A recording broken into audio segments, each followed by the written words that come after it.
පුතාලට බිරිඳක් විදිහට කර්මානුරූප කෙනෙක් පහළ වෙලා ඉන්නේ. ඔයාලා කොච්චර එක එක්කෙනාත් එක්ක යාළු වෙලා හිටියට කතා බහ කළාට මැසේජ් කළාට කර්මානුරූප කෙනා ගානට සෙට් වෙනවා විවාහයට.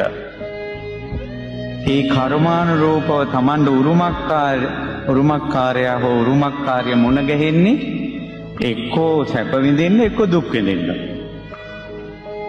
තමන්ව විඳවන්න ඕන විදිහට ගානට ගෙනා සෙට් වෙනවා. ඒකට තමන් උත්සාහ කළත් නොකළත් ඒවා ගානට සෙට් වෙනවා.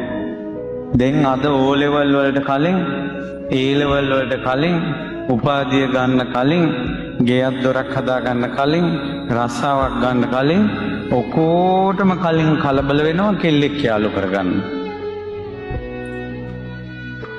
එහෙම නැත්නම් කොල්ලෙක් හොයාගන්න පුදුම කලබලයක්.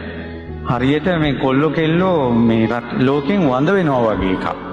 දරුවනේ ඔයාලා පිළිගත්තත් නැතත් දූලට විවාහ වෙන්න කර්මානුරූපව පිරිමියෙක් මේ ලෝකෙ පහළ වෙලා ඉන්නේ. පුතාලට